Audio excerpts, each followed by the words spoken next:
अरे दानुदा, ये आपने मतलब वंदे मातरम को मतलब क्या आया था आपके माइंड में ऐसा कि आपने ये ग्रुप बनाया, और उससे पहले आप क्या करते थे, मतलब कुछ बताओ तो। जब मैं कॉलेज सन 2011-12 की ये बातें हैं, जब मैं कॉलेज लाइफ में था। कॉलेज आपने कहाँ से किया था? MPPG कॉलेज हल्द्वानी से। अच्छा। तो ऐसे ही कॉलेज में था। उसके बाद जब कॉलेज गया तो यार वहाँ पे कॉलेज में लोग इलेक्शन लड़ते थे, मेरा भी मन किया कि यार इलेक्शन लड़ना चाहिए। मतलब तो नेता बनने का शौक था? नेता बनने का शौक नहीं, एक नए गए थे कॉलेज में, हमने भी देखा यार कि जो नेता लोग होते हैं इनका एक रौला होता है करके। तो हाँ, हमने भी सोचा कि यार अपना भी एक रौला करा जाए। तो हमारे जितने भी फ्रेंड सर्कल थे, हम पास आउट होकर नए कॉलेज में आए हुए थे। तो हम किसी सीनियर नेता को नहीं जानते थे, किसी को नहीं जानते थे। हम भी एक इलेक्शन लड़ गए, भले ही रिजल्ट जो भी रहा हो, लेकिन मतलब एक मज़ा आया इलेक्शन लड़ने में। नहीं मतलब रिजल्ट क्या था? रिजल्ट तो कुछ फोटो से रह गए थे। अच्छा, मतलब वो एग्जैक्ट नहीं बताएंगे, मतलब हाँ। ये था कि थोड़े बहुत, मतलब हाँ, इक्का दुक्का। हाँ। तो उसके बाद लेकिन लोगों की क्या कहते हैं समस्याएं तब भी लोग अपनी बताते थे, तो हमारे फ्रेंड्स हम सब लोग मिलकर सॉल्व करते थे। तो ऐसे ही कोई केसेस हमारे कॉलेज में पूरे कुमाऊं से बच्चे पढ़ने आते हैं, जो दुरुस्त गांव से, क्योंकि वहाँ पे सारे सब्जेक्ट्स हैं। तो बहुत से पहाड़ों में या फिर कॉलेज नहीं है या फिर ऐसे सब्जेक्ट्स नहीं है, वो हल्द्वानी में आते थे। तो ऐसे ही कभी कभी कुछ ऐसे केसेस भी आते थे यार कि भैया हमें ब्लड की आवश्यकता है, हमारे ये यहाँ पे एडमिट हैं, ये हैं। तो कॉलेज लाइफ से ही फिर लोगों के लिए एक बार किसी का मैसेज फ़ोन आया कि भैया A नेगेटिव ब्लड की आवश्यकता है। तो मेरा ब्लड ग्रुप A नेगेटिव था। तो मैंने कहा भैया तुरंत चलो मेरे साथ।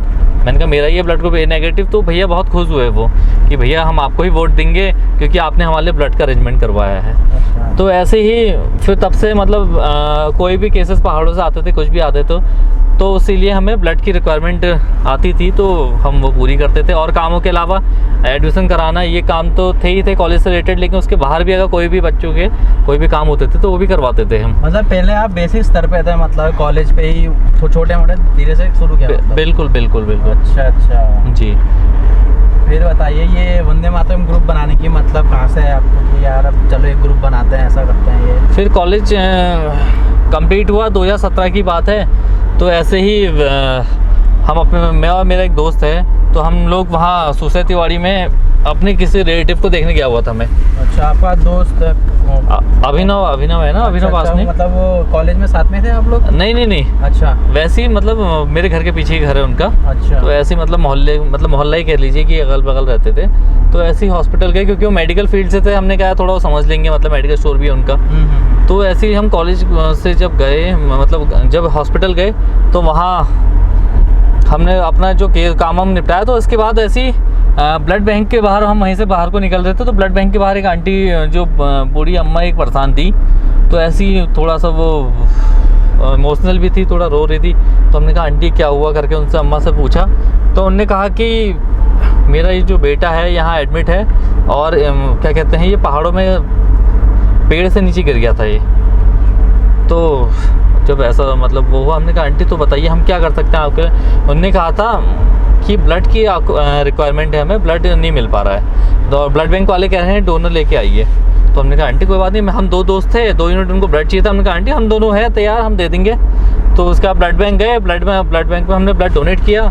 और हॉस्पिटल वालों से भी हमने ब्लड बैंक से कहा कि आपको थोड़ा तो ऐसे जो ये बाहर से पहाड़ों से लोग आते हैं, थोड़ा तो इनके बारे में समझना चाहिए कि क्या कहते हैं, इनके पास डोनर नहीं है, अकेली आंटी है, ये कहाँ से लेके आएगी।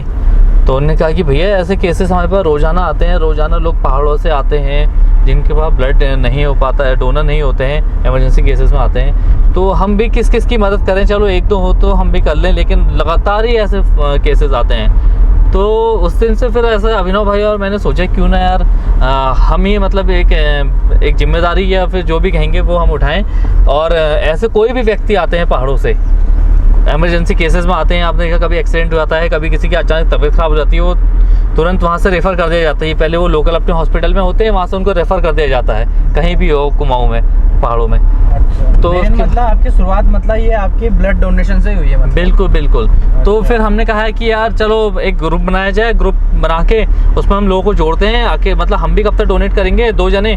तो हमने कहा जी और भी लोग हैं, हमारे दोस्त लोग हैं, तो उनको भी जोड़ते हैं, वो भी ब्लड डोनेट करने के लिए आगे आएंगे, क्योंकि रिप्लेसमेंट इसमें देना पड़ता है ब्लड लेने के लिए। तो हमने एक नाम सोचा, हम अपने बाइकों में हमेशा बचपन से ही हमें मतलब देश के प्रति अपने लिए, मेरा जन्मदिन भी 15 अगस्त को हुआ है, तो तब से ये देशभक्ति तो है ही मन में, तो हमने एक अपने ग्रुप का नाम रखा वंदे मातरम ग्रुप। अच्छा। तो वंदे मातरम ग्रुप इसका नाम रखा। फिर हमने सोशल मीडिया पे भी एक ग्रुप बनाया, व्हाट्सएप पे भी ग्रुप बनाया। स्थापना हुई इस ग्रुप की? 15 अगस्त 2017 को हमने अपना पहला रक्तदान शिविर लगाया था। अच्छा। कि जो भी हल्द्वानी में पहाड़ों से जो भी व्यक्ति आता है उसको ब्लड के लिए हमने एक कैंप लगाया, ताकि उसके लिए ब्लड अवेलेबल हो पाए। तो सन 2017 में जब पहला हमने रक्तदान शिविर लगाया था, सुसैया तिवारी हॉस्पिटल में लगाया था। तो ताकि कोई भी पहाड़ों से व्यक्ति आता, हमने उनसे कहा था कि आप हमारा नंबर उनको दे दीजिएगा, किसी को भी ब्लड की आवश्यकता होती है तो हम उनकी रिक्वायरमेंट पूरी करेंगे। अच्छा। तो तब से फिर लगातार लोगों की पहाड़ों से एक दूसरे की मदद करते गए हम। फिर जिसकी मदद होती गई वो औरों को भी नंबर देता गया कि यार हल्द्वानी में वंदे मातरम ग्रुप है, अगर कभी भी किसी को ब्लड की आवश्यकता पड़ती है तो इनसे संपर्क कर सकते हैं। ये लोग दिन या रात कभी भी रिक्वायरमेंट आती है हम उसको पूरी करते हैं। तो ऐसे ही लोग हमसे जुड़ते गए और जिनकी मदद होती गई, कुछ शहर के लोग भी थे, वो भी हमारे ग्रुप में जुड़ते रहे। उन्होंने कहा भैया आप क्या कहते हैं, हाँ आपने आज हमारी मदद करी है, कभी आपको भी ब्लड ग्रुप चाहिए होगा तो हम भी हाजिर हो जाएंगे दिन रात। तो तब से वंदे मातरम ग्रुप की ऐसे स्थापना हुई। अच्छा अच्छा। एक सवाल और पूछना चाहूँगा आपसे, मतलब आप तो ये लोगों की सेवा करते ही थे ये सब, तो मतलब कोई ऐसे कोई स्टोरी है आपके माइंड में जो आपको बहुत छू गई हो लोगों की, कुछ ऐसा आपने ऐसे किसी की मदद करी हो जो मतलब आपको बहुत उससे वो हो गया हो, ऐसा कोई इंसिडेंट? तो ऐसा एक इंसिडेंट, वैसा तो इस ब्लड डोनेशन में लगातार ही होते रहते हैं, मतलब लोग इमोशनल होकर हमें दुआएं देते रहते हैं और बहुत सी बातें होती हैं। लेकिन एक बूढ़ी आमा थी, तो जब उनकी मदद करी हमने तो उन्होंने हमें चुपके से मेरे हाथ में 500 रुपये रखने लगी कि बेटा तुमने हमारी इतनी मदद करी है, दिन रात तुम यहाँ हॉस्पिटल में आके सेवा देते रहे और ब्लड भी अरेंजमेंट करवाया। तो हमने उनको समझाया कि आमा हम पैसे ऐसे नहीं लेते हैं, क्योंकि ब्लड डोनेट करने में कोई हमें कौन सा कोई खर्चा हमारा हो रहा है जो हमें किसी से पैसे लेने हैं। तो हमने आमा से कहा कि आमा कोई बात नहीं है, आप ये पैसे रखो और कभी भी कोई भी रिक्वायरमेंट आपको होगी तो आप हमें बताना, हम हमेशा बिल्कुल लोगों की मदद के लिए तत्पर रहते हैं यहाँ पे।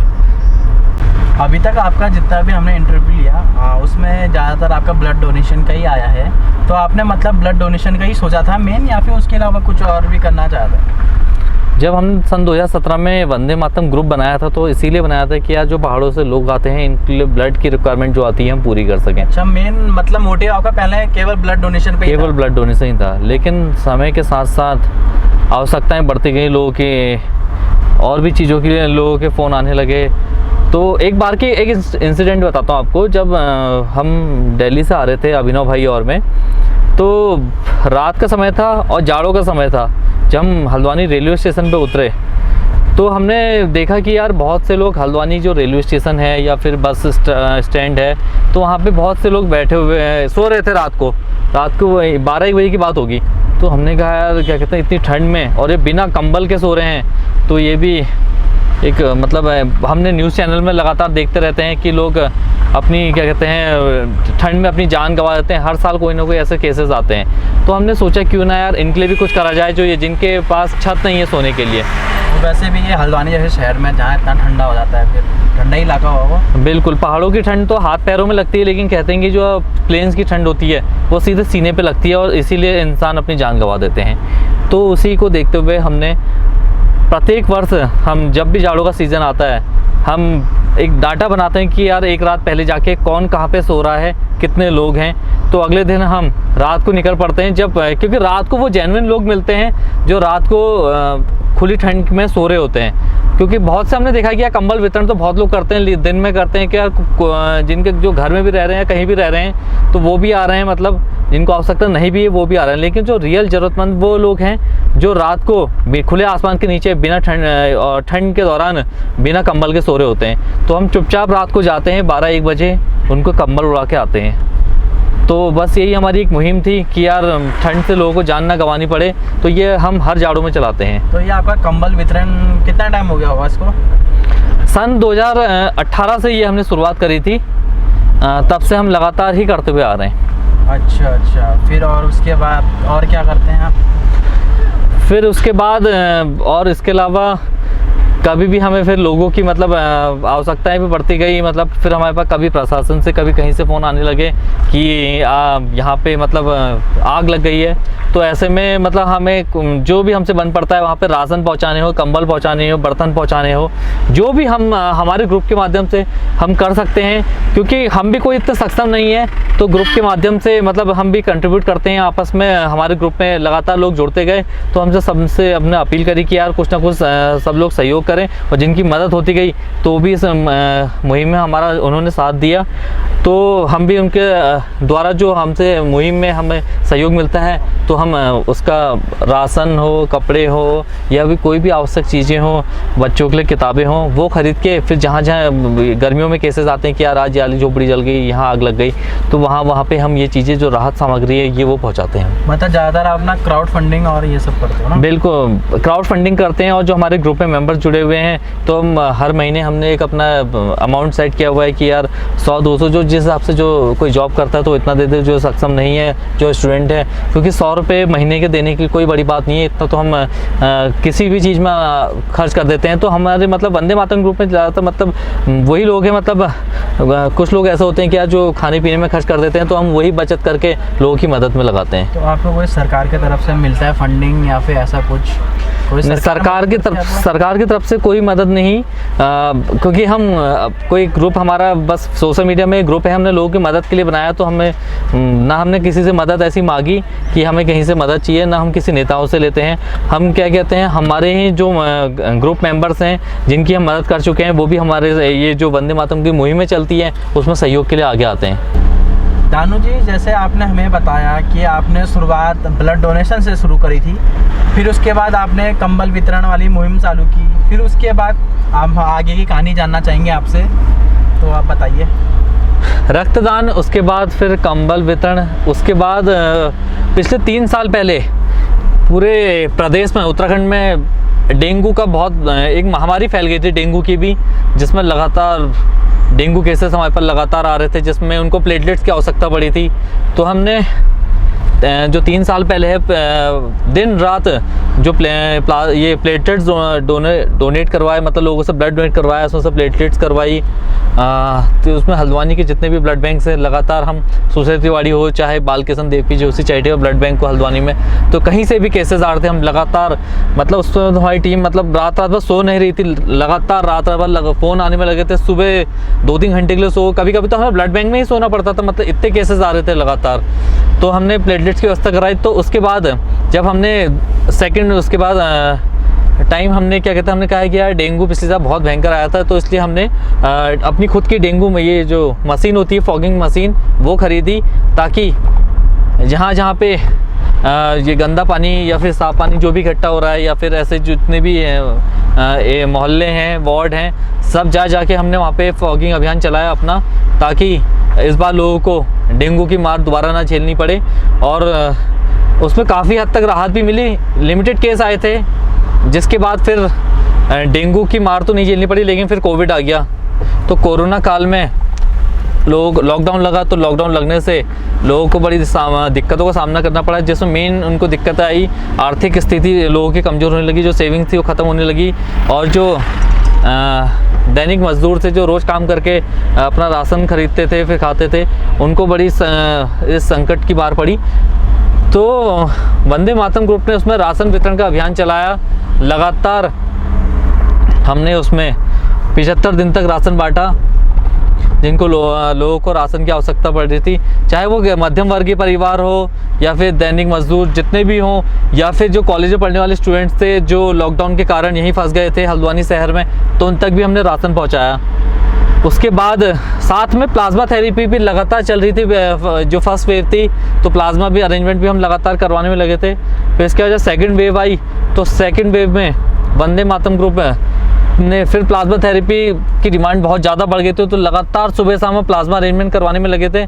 लेकिन जब ICMR की रिपोर्ट आई या फिर WHO से गाइडलाइंस आई कि प्लाज्मा थेरेपी सक्सेसफुल नहीं है, मतलब उतनी कारगर नहीं है, तो उसके बाद वंदे मातरम ग्रुप ने पहाड़ों में जो केसेस बढ़ रहे थे, लोग जागरूकता कम होने के कारण वहाँ टेस्टिंग कम हो रही थी, तो वंदे मातरम ग्रुप, और दूसरा आसपास कोई मेडिकल स्टोर नहीं थे, ऐसे दूरस्थ गांव, सीमांत गांव जो पूरे कुमाऊं में थे, तो वहाँ तक मेडिकल सुविधा हमने पहुँचाने का काम किया, जिसमें सबसे पहले तो हम इंफ्रारेड थर्मामीटर दे रहे थे, ताकि कोई अगर किसी गांव में हमारे जो वॉलंटियर्स बनाए जा रहे हैं उन तक ये सामान पहुंचाया गया, ताकि कोई फीवर अगर किसी को है तो वो अगर वो इंफ्रारेड थर्मामीटर से चेकअप करने के बाद अगर वो फीवर आता है तो उनसे आइसोलेट करने के लिए अपील करी गई उनको, ताकि गाँव-गाँव में लोग कोरोना फैले ना। उसके साथ साथ पल्स ऑक्सीमीटर कि अगर किसी को लगता है कि यार उनका ऑक्सीजन लेवल डाउन है, साथ में मास्क हो गया, सैनिटाइज़र हो गया, ये जो महत्वपूर्ण कोविड कवच कहेंगे एक तरफ से, और इसके अलावा वेपराइज़र थे, तो वेपराइज़र किसी के कफिंग हो जाती है तो सांस लेने में दिक्कत होती है, बलगम उनका मतलब अटकने लगा था, तो इसके लिए हमने वेपराइज़र का भी डिस्ट्रीब्यूट किए। और इसके अलावा जो भी कोविड की दवाइयाँ ये भी अपने वॉलंटियर्स तक पहुँचाई, ताकि अगर गांव में ये दवाइयाँ उपलब्ध नहीं हो पा रही है तो आप डॉक्टर का पर्चा दिखाइए, हमारा वॉलंटियर्स आपको उपलब्ध करवाएगा ये दवाइयाँ। जैसा कि ये अभी सेकंड वेव चल रही है, तो इसमें आप गांव-गांव जाकर किट उपलब्ध करा रहे हैं, तो मतलब किस तरीके से आप इतने गांव तक जा रहे हो, तो वहाँ पे क्या कर रहे हो, मतलब अपने वॉलंटियर बना रहे हो, क्या कर रहे हो, मतलब किस तरीके से आप वितरित कर रहे हो ये सब सामान, तो इसके बारे में कुछ जानना चाहेंगे।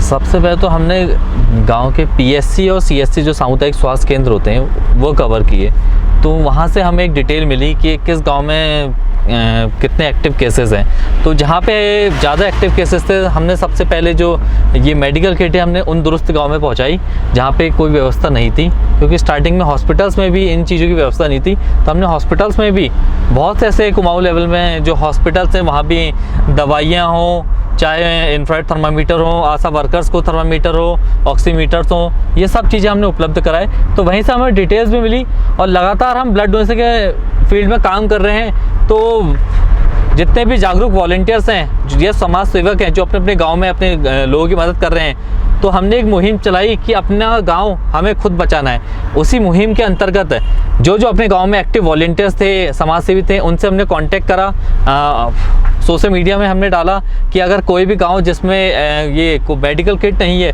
वो हमसे संपर्क कर सकते हैं। तो ऐसे हमारे वॉलंटियर्स बनाए गए। कुल मिला के अभी तक हम 125 गाँव तक मेडिकल किट पहुंचा चुके हैं, और आगे भी हमारा प्रयास अभी इन फील्डों में जहाँ नहीं पहुंच पाई अभी हमारी मेडिकल किट, वहाँ पे पहुंचाने का प्रयास जारी है।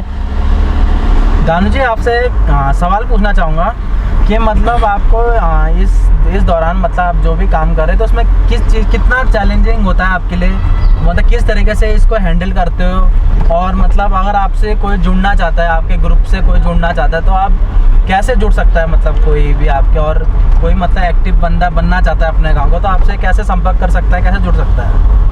देखिए, वो डायरेक्ट हमें सोशल मीडिया में मैसेज भेज सकता है, या फिर उसके बाद मतलब हमारे फेसबुक पेज है हमारा वंदे मातरम ग्रुप हल्द्वानी, इंस्टाग्राम हमारा है, ट्विटर हमारा है, वो हमसे यहाँ संपर्क कर सकता है, या डायरेक्ट हमें फ़ोन भी कर सकता है। हमारे सोशल मीडिया से हमारे नंबर उसमें डले हुए हैं। तो और दूसरा जो चैलेंजिंग की बात है, तो लगातार पिछले 3 हफ्तों से हम पहाड़ों में ट्रैवल कर रहे हैं। कहीं गर्म है तो कहीं बरसात है, दिन रात हमारी टीम लगी हुई है, चाहे यहाँ से लेके पहाड़ों में ऑक्सीजन सिलेंडर पहुँचाना हो, चाहे मेडिकल किट पहुँचानी हो। हम खुद 3 हफ्तों से लगातार पहाड़ों में ट्रैवल कर रहे हैं। तो बरसात का सीज़न आ चुका है, मानसून आ चुका है, तो इसमें कहीं कहीं पे पत्थर भी गिर रहे हैं, मतलब हमें भी इसमें दिक्कतों का सामना कर रहा है। कहीं पे नाले आ जा रहे हैं, बरसात में मलबा आ जा रहा है रोडों में, खुद हटा के भी हमें आगे बढ़ना पड़ रहा है, क्योंकि जो इस वक्त ये मेडिकल की जो दवाइयाँ हैं इस कोविड पीरियड में बहुत अहम है, जो मेडिकल किट है, तो वो हम जल्द से जल्द गांव में पहुंचा सकें, इसके लिए हम अपनी तरफ से जितना प्रयास कर सकते हैं हम कर रहे हैं।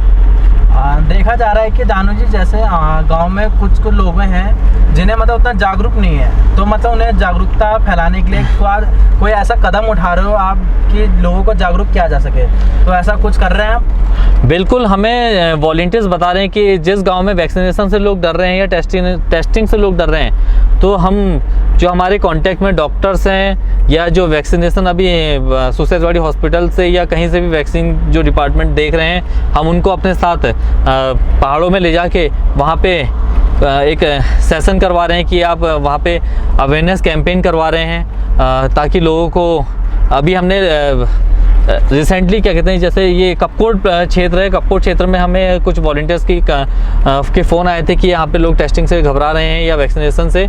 तो हम जैसे लीती गांव हो गया, सामा हो गया, कपकोट हो गया, या फिर ये नाचनी साइड को, तो हम हमारे जो डॉक्टर्स हैं हमारे साथ गए थे वहाँ पे, उन्होंने लोगों को जागरूक किया, उनके जो भी डाउट्स थे वो क्लियर किए। मतलब ऐसे ऐसे हमारे पास लोग गए थे जो अभी तक जिन्होंने 10-10 हज़ार वैक्सीन खुद सिंगल लगा रखे, तो उनका खुद का एक्सपीरियंस उन्होंने शेयर किया कि हम आज तक हमने इतनों को लगाया, हम खुद लगा चुके हैं, हम खुद हेल्थ वर्कर होने के, हम सबसे पहले हमने लगाया लेकिन कोई प्रॉब्लम नहीं आई।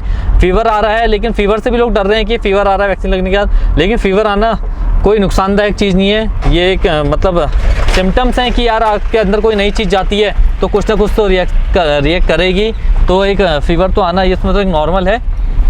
तो यही लोगों के जो डाउट्स थे ये क्लियर करें हमारी टीम ने वहाँ पे जाके, और आगे भी प्रयास जारी है। कहीं से भी ऐसी कंप्लेंट्स आ रही हैं या लोगों को जागरूकता अवेयरनेस फैलानी है तो हमारी टीम लगातार वहाँ उन पहाड़ों में जा रही है। दानू जी, आपका ज़्यादा समय ना लेते हुए आप लोगों को क्या मैसेज देना चाहेंगे, और क्या मतलब कुछ मोटिवेशन टाइप्स कुछ भी आप अपनी तरफ से देना चाहें लोगों को? सबसे पहले तो ये जो कोरोना काल चल रहा है इसमें सभी अपना ख्याल रखें, और दूसरा अपने अगल बगल के लोगों का भी ख्याल रखें कि बहुत से लोग हैं जिनके बच्चे यहाँ पे नहीं हैं, फ़ॉरेन में हैं। हमें भी ऐसे लगातार फ़ोन कॉल्स आ रहे हैं कि हमारे फादर या मदर बीमार हैं, प्लीज़ उनको हॉस्पिटलाइज़ करवा दीजिए, उनको देख लीजिए, उन तक सामान पहुँचा दीजिए, वो घर पे क्वारंटाइन है, खाना नहीं बना सकते। तो इस पे लगातार हमारी टीम उन तक खाना पहुँचा रही है। ऐसे जो भी लोग घर में क्वारंटाइन है, दवाइयाँ, किसी की बेसिक दवाइयाँ हैं वो नहीं मिल पा रही हैं, वो हमारी टीम वहाँ तक पहुँचा रही है। तो अपने अगल बगल कोई भी ऐसा आपको ज़रूरतमंद लगता है तो आप पहले खुद से मदद करिए, अगर नहीं हो पा रही है तो आप वंदे मातरम ग्रुप से संपर्क कर सकते हैं। हमारे वॉलंटियर्स उन गाँवों तक, उन शहरों तक पहुँचेंगे, वहाँ पे लोगों की मदद करेंगे। और एक बात और, हम भी अभी जो अपने सहयोग से ही मतलब लोगों की मदद कर रहे हैं, गांव-गांव तो मेडिकल किट पहुंचा रहे हैं। अगर आप भी वंदे मातरम ग्रुप से जुड़िए और अधिक से अधिक लोगों की मदद करने पे हमारी भी जो मुहिम चल रही है इस वक्त, अपने गांव हमें खुद बचाने, तो उसमें आप भी सहयोग कर सकते हैं आप, क्योंकि ये जो जन समूह से ही हम एक दूसरे की मदद कर सकते हैं, और गांव-गांव में जो कोरोना फैल रहा है उसको उससे जीतने में सब एक साथ होके लड़ सकते हैं। दानू जी, अगर आपकी टीम में कोई सहयोग करना चाहता है आपके ग्रुप को, और मतलब उसको कोई हेल्पलाइन नंबर भी चाहिए, तो आप ऐसे कोई नंबर आपने प्रोवाइड करा रखे हैं? बिल्कुल, अगर आप हमारे सोशल मीडिया में जाएं कहीं पे भी तो हमारे कुछ नंबर्स उसमें हैं। अभिनव वासने जी जो हैं वो ब्लड का काम देखते हैं। वीर जोशी जी जो हमारे हैं, घरों में कोविड के केस आते हैं तो सैनिटाइजेशन देखते हैं। कार्तिक उपाध्याय जी हैं, हॉस्पिटलाइज कोई बंदा है उसको मेडिसिन से रिलेटेड कोई जानकारी चाहिए या मेडिसिन चाहिए तो इस पे हमारे कार्तिक जी देखते हैं, चाहे फूड की दिक्कत हो। और इसके अलावा कोई भी अन्य रिक्वायरमेंट आती है तो उसमें मेरा नंबर है, आप मेरा नंबर नोट भी कर सकते हैं, 9917054224। तो ये हमारा गूगल पे, फ़ोन पे और पेटीएम नंबर भी है। इस पर अगर आप कोई भी कंट्रीब्यूट करना चाहें अपनी श्रद्धा से तो आप वो भी डोनेट कर सकते हैं।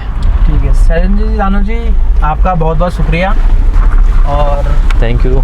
इसी के साथ हम अपना ये एक रेयर इंटरव्यू शैलेंद्र सिंह दानू जी का आपसे शेयर करते हैं। कृपया करके इस वीडियो को ज़्यादा से ज़्यादा शेयर करें और इस मुहिम से जुड़िए, वंदे मातरम ग्रुप से जुड़िए, ताकि भविष्य में आने वाली कोई भी तकलीफ़ या कोई भी कठिनाई हो आप इस ग्रुप के माध्यम से राहत पा सकते हैं। और जितना हो सकता है हम अपनी तरफ से कोशिश कर रहे हैं।